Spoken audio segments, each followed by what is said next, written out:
What's going on, everybody? This is Jackson Fuller, and this is the Star News Varsity Weekly Rundown. I'm going to take you through all the happenings of last week of high school sports and take a look at what's coming down the road. Before we start, I just want to say Happy Mother's Day to all the wonderful moms out there. And a big congratulations. Let's start at Wilmington Christian Academy. The baseball team there won the NCCSA Division II 2A state championship this past weekend. 5-1 victory in the final over Wilson Christian Academy.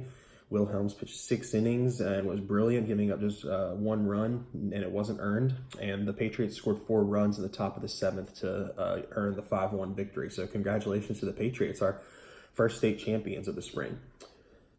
Otherwise, the NCHSA playoffs are in full tilt. We got a lot of games still, a lot of teams still alive, and a lot of games coming up this week. Topsail Lacrosse, 1 win away from playing for a state championship. They beat New Hanover 12-11 on Friday night.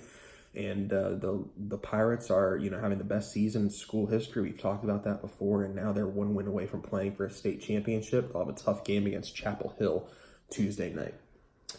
The defending state champions, New Hanover, they've looked mighty impressive so far in the playoffs. They've outscored the teams 19-0 in the first 2 rounds. They beat a good Grays Creek team 10-0 in 5 innings on Friday. They're going to play Southeast Guilford at home on Tuesday. That should be a tough game for the Wildcats. Southeast Guilford is a very talented squad. Also live in the baseball playoffs is Laney and the Buccaneers. First playoff appearance since 2012. They get their first win since 2012 in the playoffs against Fuquay Varina, the defending 4A state champions, with a walk-off win in the bottom of the 8th. And the Buccaneers are going to be at Corinth Holders in the 3rd round of the playoffs on Tuesday night. So, a great season keeps on rolling for the Laney baseball team. The highlight of the week, in my opinion, is Laney and Hoggard girls soccer. Those 2 teams right now scheduled to play Tuesday, 6 p.m. There's been a little bit of confusion with that game time. Right now, it's scheduled for Tuesday, 6 p.m. Follow Star News Varsity on Twitter. We'll update you if that game moves back to Wednesday or later on Tuesday. It'll be the 3rd meeting between those 2 schools. The number 1 Hoggard Vikings, number 8 Laney Buccaneers. And Hoggard swept the 2 meetings in the regular season. The Vikings crushed Laney the first time, but in the second game, it was a very close game, and Laney nearly pulled off a comeback win.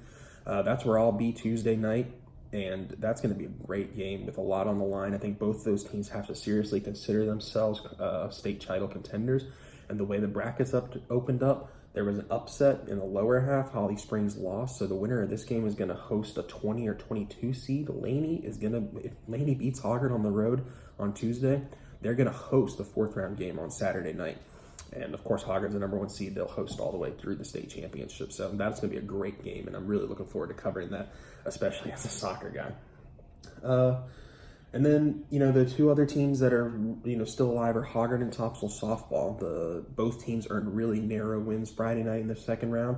They're both going to be at home in the 3rd round on Tuesday. We're hoping to cover both those games. We get our new UNCW reporter, Joey Chandler, coming to the office on Monday, starting for us, and she's going to help us out Tuesday with some coverage. And so we're hoping to cover both those games. We'll see. Kind of depends on the Hoggard-Laney game, if that girls soccer game, if that stays on Tuesday.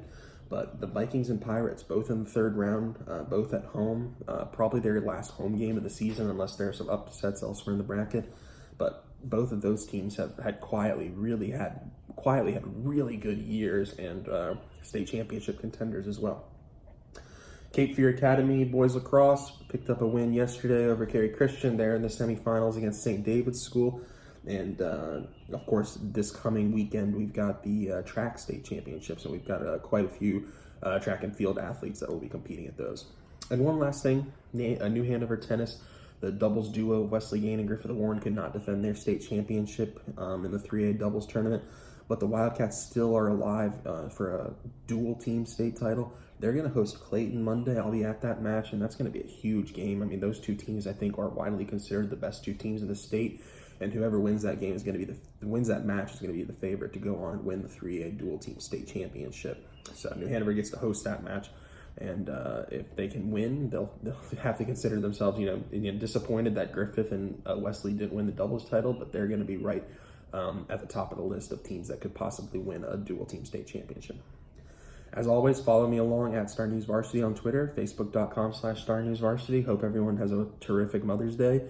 Enjoy Game of Thrones tonight. Only 2 episodes left. I'll be watching, and I hope hopefully we'll have a lot of these teams will stay alive this week in the high school playoffs.